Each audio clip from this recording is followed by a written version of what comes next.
పంచభూతాల్లో వేటికవే వాటి ప్రత్యేకతను చాటుకుంటూనే ఉన్నాయి. కానీ నీటికుండే ప్రత్యేకతే వేరు. నీటి కోసం యుగాల క్రితమే యుద్ధాలు కూడా జరిగాయి. నీటిని కాపాడుకోవాల్సిన అవసరం మానవాళికి ఎంతో ఉన్నదన్నది దాని సందేశం. ప్రస్తుతం మనం మన రాష్ట్రానికి సంబంధించి కృష్ణా, గోదావరి నదులు ఉప్పొంగి ప్రవహిస్తున్న వేళ భవిష్యత్తులో వాటిని ఎలా ఒడిసి పట్టుకోవాలి, మన వ్యవసాయ రంగాన్ని అలాగే సాగునీటిని ఎలా పరిరక్షించుకోవాలన్నదే ఇప్పుడు సర్వత్రా చర్చ జరుగుతుంది.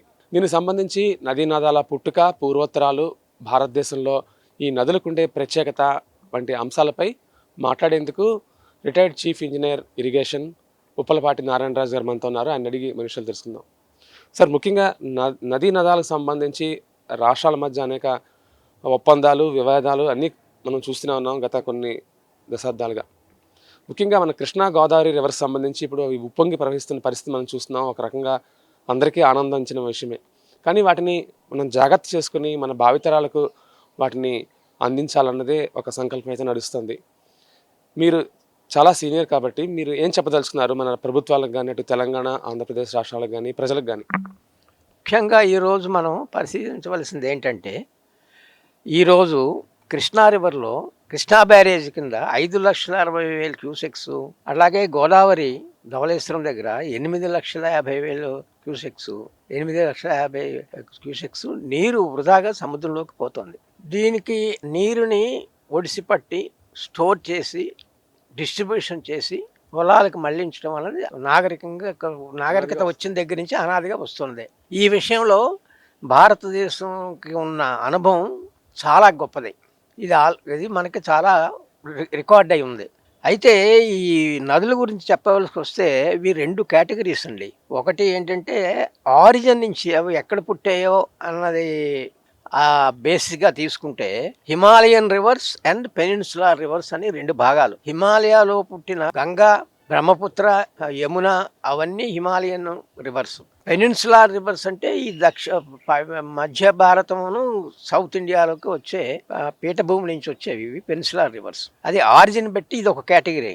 ఇంకొక కేటగిరీ ఏంటంటే అవి ప్రవాహం ఎటు వెళ్తుంది దాన్ని బట్టి ఇంకొక కేటగిరీ ఉంది. ఇప్పుడు ఈ రివర్స్ అయితే బే ఆఫ్ బెంగాల్లోకి వెళ్తున్నాయి, లేదంటే అరేబియన్ సీకి వెళ్తున్నాయి. So Bay of Bengal rivers ఒక కేటగిరీ, అరేబియన్ సీకి వెళ్ళే ఒక కేటగిరీ. సో ఇవి ముఖ్యంగా మనకి సంబంధించిన వరకు ఈ పెనిన్సులార్ రివర్స్లో కృష్ణా, గోదావరి, పెన్నా ఈ 3 మన ఆంధ్రప్రదేశ్కి ముఖ్యమైన పెద్ద నదులు. ఇంకా వంశధార, నాగావళి చాలా నదులు ఉన్నాయనుకోండి. ఇవి ఏంటంటే కేవలం మాన్సూన్ ఆధారపడినవి. ముందు సౌత్ ఈస్ట్ మాన్సూను, తర్వాత నార్త్ ఈస్ట్ మాన్సూన్ వస్తుంది. ఈ మాన్సూన్ ఉండేది 4 నెలలు మ్యాక్సిమం. ఈ 4 నెలల్లోని మొత్తం వర్షం ఆల్మోస్ట్ అంతా పడుతుంది. సో దాన్ని ఎలాగా స్టోర్ చేసుకొని మ్యాక్సిమం ఆయకట్టు సాగు చేసుకోవడం ఎలాగా అన్నది రైతులకు సంబంధించిన వరకు ముఖ్యమైన సమస్య ఇది.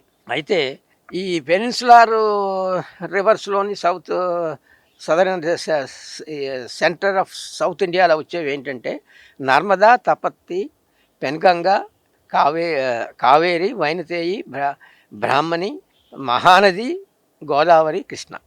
ఈ గోదావరి నది నాసిక్లో నుంచి మొదలెడుతుంది. దీని మొత్తం పొడవు 1,464 కిలోమీటర్లు, 772 కిలోమీటర్లు మన కంబైన్డ్ ఆంధ్రాలో ఉంది డిస్టెన్స్. ఆ మేర మనకు ప్రవహిస్తుంది. దానికి ఉపనదులు ఉన్నాయి. మంజీరా, ప్రాణహిత, వైనగంగ, వార్ధ, ఇచ్చంపల్లి, అది బస్తర్ నుంచి వస్తుంది, శబరి ఒరిస్సా నుంచి వస్తుంది. ఇవన్నీ కలిసి రాజమండ్రి దగ్గర 2 పాయలుగా ఈ మహానది గోదావరి అనే మహానది వశిష్ఠ నది, వైనతేయి నది అని 2 పాయలుగా విడిపోయి సముద్రంలో కలుస్తుంది. మనకి ఎంత అదృష్టం అంటే ఈ కృష్ణా నది, గోదావరి నది 2 పెద్ద నదులు కూడా మన భూభాగం నుంచే ప్రవహించి సర్ప్లస్ వాటర్ అంటే మిగిలిన నీరంతా మనకే వస్తుంది.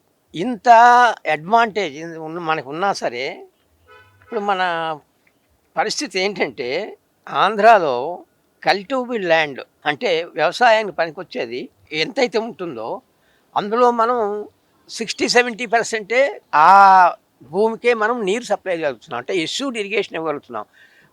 బ్యాలెన్స్ ఏంటంటే ఏదో వర్షాధారంగా పడుతుంది, అది అంతా డిపెండబుల్ కాదు. కాబట్టి ఈ 2 నదుల్లోని మనకి central water power commission allocate చేసిన వాటర్ని వాడుకోవటం ఒక సమస్య. రెండోది సర్ప్లస్ వాటర్ మనం వాడుకోవటం అనేది అదొక అడ్వాంటేజ్. అయితే ఈ గోదావరిలో ఉన్నది ఏంటంటే 3000 టీఎంసీ అట్ 75% డిపెండబుల్ ఈల్డ్ అంటాం. అంటే గత 50-60 సంవత్సరాల నుంచి గోదావరి నదిలో ప్రతి సంవత్సరం ఎంత వస్తుందో దానికి యావరేజ్ చేసి అందులో 75% వస్తుందని అస్యూమ్ చేసుకొని అది అస్యూమ్ చేసుకున్నది 3000 టీఎంసీ అనమాట. యాక్చువల్గా ఏం జరుగుతుందంటే ఈ 3000 టీఎంసీ కాకుండా average minimum 2000 TMC extra Godavari వస్తుంది almost every year except very few years. So ఈ 3000 టీఎంసీలో మనకి అలాట్ చేసింది బచావత్ అవార్డు ప్రకారంగా కంబైన్డ్ ఆంధ్రాకి 1170 టీఎంసీ ఇచ్చారు. అందులో ఏపీకి 700, తెలంగాణకి 470. సో మనకిచ్చిన 700 టీఎంసీ గోదావరి మీద ఇచ్చిన ఎలకేట్ చేసిన వాటర్లో మనం ఇప్పటివరకు వాడుకుంటుంది కేవలం 500 టీఎంసీ. అంటే ఎష్యూర్డ్ వాటర్లోనూ కూడా మనం ఇంతవరకు వాడుకోలేకపోతున్నాం. సర్ప్లస్ వాటర్కి ఎలాగూ ఇంకా అదర్ మీన్స్ ఉన్నాయనుకోండి. అంటే ప్రాజెక్టులు పూర్తి కాకపోవడం వల్ల ఈ సమస్య వచ్చింది. దీనికి కారణం ఏంటంటే ప్రాజెక్ట్స్ అంటే గోదావరికి పెక్యులర్గా ఏంటంటే అది డీప్ గార్జ్లో ప్రవహిస్తుంది, బాగా ఎత్తు నుంచి కింద పడుతుంది. బోత్ సైడ్స్ బాగా హయ్యర్ లెవెల్స్ ఉన్నాయి. అంటే కమాండబిలిటీ అంటే నీరు గ్రావిటీ ద్వారా వెళ్ళటం అప్పర్ రీచెస్కి అవకాశం లేదు. తెలంగాణ వాళ్ళు లిఫ్ట్ ఇరిగేషన్ పెట్టుకోవాల్సిందే తప్ప గ్రావిటీతో వెళ్ళదు. మనకది సౌలభ్యం ఉంది కాబట్టి మనం ఈ తెలంగాణలోని శ్రీరామ్ సాగరు, నిజాం సాగరు, ఎల్లంపల్లి, దుమ్ముగూడెం, కాళేశ్వరం అని 5 పెద్ద ప్రాజెక్టులు కట్టుకున్నారు. ఈ శ్రీరామ్ సాగరు, నిజాం సాగరు రిజర్వాయర్స్ అవి. ఈ ఎల్లంపల్లి, దుమ్ముగూడెము, కాళేశ్వరం అనేవి లిఫ్ట్ ఇరిగేషన్ స్కీమ్స్. ఇక మన ఆంధ్రాకి వస్తే గోదావరి బ్యారేజే మనకి ఒకటే పెద్ద ప్రాజెక్ట్ ఉంది. దాని కింద సుమారు 11 లక్షల ఎకరాలు 2 క్రాప్స్కి మనం నీళ్ళు ఇవ్వగలుగుతున్నాం. ఇవి కాకుండా ఒక 10 ఏళ్ల క్రితం అయితే తాటిపూడి లిఫ్ట్ ఇరిగేషన్ స్కీమ్ అని ఒక 2 లక్షల ఎకరాలు, పుష్కర లిఫ్ట్ ఇరిగేషన్ స్కీమ్ అని 185,000 ఎకరాలు. ఇదేమో పుష్కర ఏమో ఈస్ట్ గోదావరి ఇక్కడ వరకు అనకాపల్లి వరకు వస్తుంది, తాటిపూడి ఏమో వెస్ట్ గోదావరికి వెళ్తుంది. ఇవి 2 కూడా మనం పూర్తి చేసుకున్నాం. ఇది కాకుండా మెయిన్గా టోటల్గా మనకి గోదావరి మీద ఎలకేట్ చేసింది మ్యాక్సిమం వాడుకోవాలంటే పోలవరం ప్రాజెక్టే మనకు సైన్యం. ఇది 75 ఏళ్ల క్రితమే అందరూ గ్రహించిన విషయమే. ఎన్నో ప్రయత్నాలు జరిగినాయి. డ్యూ టు కారణాంతరాల వల్ల కంప్లీట్ చేయలేకపోయాం. ఇప్పుడు బ్రిస్క్గా పని జరుగుతుంది. అట్లీస్ట్ ఇంకొక రాబోయే 3-4 సంవత్సరాల్లోనైనా ఈ ప్రాజెక్టు పూర్తవుతుంది. పూర్తయితే 7.5 లక్షల ఎకరాలకి కొత్త ఆయకట్టు వస్తుంది. ఇప్పుడు గోదావరి డెల్టా కింద ఉన్న ఫస్ట్ క్రాప్కి నీళ్ళు వస్తున్నాయి, కావాల్సినంత ఉంటుంది. సెకండ్ క్రాప్ కూడా వాటర్ ఉంటుందా. సో ఇప్పుడు 2 రిజర్వాయర్ కట్టడం మూలంగా 200 టీఎంసీ అక్కడ మనం స్టోర్ చేసి సెకండ్ క్రాప్కి వాటర్ ఇవ్వగలుగుతాం. అది కాకుండా సర్ప్లస్ వాటరు వరద నీరు పట్టుకొని ఒక 60 టీఎంసీ ఉత్తరాంధ్ర సుజల స్రవంత్ అని ఈ 3 జిల్లాలకి విజయనగరం, విశాఖపట్నం, శ్రీకాకుళం జిల్లాలకి బాబు జగజీవన్ రామ్ ప్రాజెక్ట్ అని ఒక లిఫ్ట్ ఇరిగేషన్ స్కీమ్ ఫార్ములేట్ చేశారు. దాని కింద 6 లక్షల ఎకరాలు వస్తుంది. సో పోలవరం ప్రాజెక్ట్ పూర్తయితే 7.5 ఎకరాలు కొత్తగా ఆయకట్టు ఈస్ట్ అండ్ వెస్ట్ గోదావరి 7.5 లక్షల ఎకరాలు, ఈ 3 జిల్లాలో 6 లక్షల ఎకరాలు, మొత్తం 13.5 లక్షల కొత్త ఆయకట్టు వస్తుంది. ఎగ్జిస్టింగ్ ఆయకట్టు స్థిరీకరణ అవుతుంది. ఇవన్నీ పూర్తి చేసినా సరే ఇంకా మనకి ఎలకేట్ చేసిన 700 టీఎంసీలో ఇంకా మనకి కొంత మిగులుతుంది, ప్లస్ ఈ ఫ్లడ్ వాటర్ ఉంటుంది. సార్ మనం ప్రాజెక్టులు కనుక పూర్తి చేస్తే సమృద్ధిగా నీరు వ్యవసాయానికి, సాగునీటికి వస్తుంది అనుకుంటున్నాం. అంటే పోలవరాన్ని మినహాయించేది ఎలాగ పూర్తి చేస్తున్నారు అనుకోండి, ఈ ఉన్న ప్రాజెక్టుల నిర్వహణ ఎలా ఉంది, వాటి మెయింటెనెన్స్ విషయంలో ఎందుకు ఇంకా చూసి చూడట్టుగా? సో ఇప్పుడు మనం ఈ 1950 నుంచి పంచవర్ష ప్రణాళికల ద్వారా చాలా ప్రాజెక్ట్స్ కట్టుకున్నాము, అందులో ఏం అనుమానం లేదు. కానీ ఇక్కడ ముఖ్యంగా కట్టిన ప్రాజెక్టు మీద దాని నిర్వహణ మనం అశ్రద్ధ చేస్తే చాలా ప్రమాదాలు జరుగుతాయి. మొట్టమొదటి ఏంటంటే బ్యారేజ్ కానీ రిజర్వాయర్ కానీ గేట్స్ ఉంటాయి. ఆ గేట్స్ ప్రతి సంవత్సరం రిపేర్ చేయాలి. బాగా పాడైతే రీప్లేస్ చేయాలి. తర్వాత కరకట్టలు ఉంటాయి, ఫ్లడ్ బ్యాంక్స్. ఆ బ్యాంక్స్‌ని అవి కుంగిపోతుంటాయి, ఎరోడ్ అవుతుంటాయి. దాన్ని రెస్టోర్ చేస్తూ ఉండాలి. మూడోది కెనాల్ సిస్టమ్ అంతా గూడా ఫ్లడ్ టైమ్‌లోని సైక్లోన్స్‌కి ఉన్నప్పుడు కూడా సిల్ట్ అయిపోతుంది. ఆ సిల్ట్ రిమూవ్ చేయాలి. తర్వాత రిపేర్స్ చేస్తూ ఉండాలి. ఇది చేయకపోవటం మూలంగా గత 30, 40, 50 ఏళ్ల క్రితం కట్టిన ప్రాజెక్ట్స్ సరైన మెయింటెనెన్స్‌కు బడ్జెట్ అలొకేట్ చేయకపోవటం మూలంగా బ్రహ్మాండంగా ఫంక్షన్ చేస్తున్న ప్రాజెక్ట్స్ కూడా ఈ రకంగా ఇబ్బంది పడవలసొస్తుంది. కాబట్టి గవర్నమెంట్ ఏం చేయాలంటే ఇరిగేషన్‌కి ఇచ్చిన బడ్జెట్‌లో కనీసం ఒక 20-25% కేవలం మెయింటెనెన్స్ ఆఫ్ ప్రాజెక్ట్స్ సెపరేట్‌గా అలొకేట్ చేసి ఆ ప్రా బడ్జెట్ డిస్టర్బ్ చేయకూడదు, డైవర్ట్ చేయకూడదు. కొత్త ప్రాజెక్ట్స్ ఎన్నైనా కట్టుకోవచ్చు. సో, ఇది చాలా ఇంపార్టెంట్. ఇక కృష్ణా బేసిన్‌లో చూడాలంటే జూరాల, శ్రీశైలము, నాగార్జున సాగరు, తెలుగుగంగ, హెచ్ఎన్ఎస్, జిఎన్ఎస్ఎస్, వెలిగొండ ఈ ప్రాజెక్ట్స్ అన్నీ కట్టేసుకున్నాం. కృష్ణా బేసిన్‌లో మనకి అలొకేట్ చేసిన వాటరు మనకు గానీ, తెలంగాణకు కానీ అలొకేట్ చేసిన వాటరు ఆహ్, అంతా పూర్తిగా ఉపయోగించేసుకున్నాం. అంటే దానికి సరిపడగా ప్రాజెక్ట్స్ కట్టేసుకున్నాం. 800 టీఎంసీ అలొకేట్ చేశారు.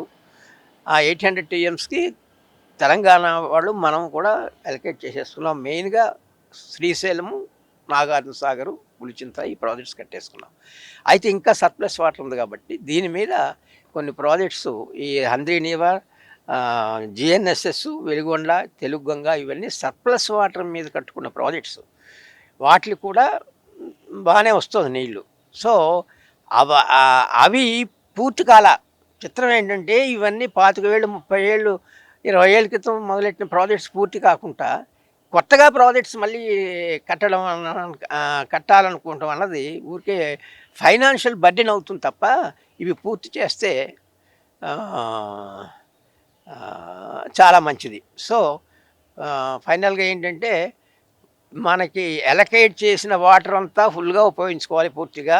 ప్లస్ లక్కీగా మనకు సర్ప్లస్‌లో వాటర్ అంతా మనకే వస్తుంది కాబట్టి ఫ్లడ్ వాటర్‌కొచ్చేది.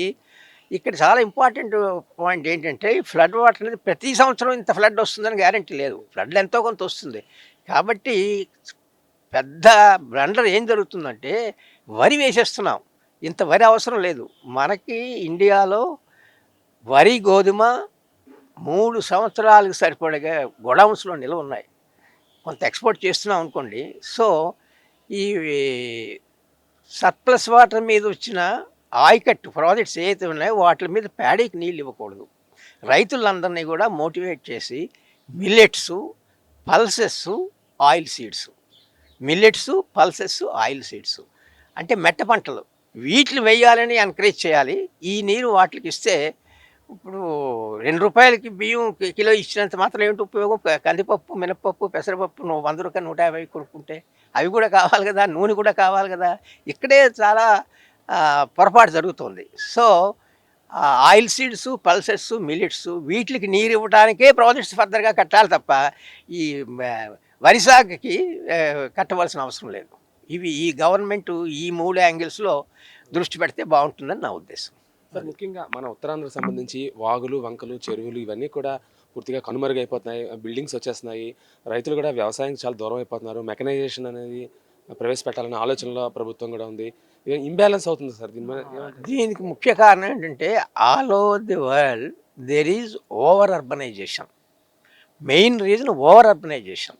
అంతా కూడా విలేజెస్ నుంచి టౌన్స్ పట్టేస్తున్నారు. So, mandal as a unit కింద తీసుకొని లోకల్‌గా సస్టైనబిలిటీ ప్రతి మండలంలోని త్రాగునీరు, వ్యవసాయానికి నీరు, school, health centre, good communication, roads ఇవన్నీ ప్రొవైడ్ చేస్తే కొంత అర్బనైజేషన్ కొంత మనం తగ్గించవచ్చు. రెండోది ఈ హై రేంజ్ బిల్డింగ్స్ విపరీతంగా అన్‌లిమిటెడ్‌గా ఇట్ ఈజ్ ఎ మ్యాడ్‌నెస్ ఇచ్చేస్తున్న వల్ల ఏమవుతుందంటే ఆ సిటీస్‌లో మెగా సిటీస్‌లో డ్రింకింగ్ వాటర్ కానీ, సూయేజ్ కానీ, సల్లేజ్ కానీ, ఎలక్ట్రిసిటీ కానీ, రోడ్ కమ్యూనికేషన్ కానీ there is lot of stress on that. అది మేనేజ్ చేయలేకపోతున్నాం.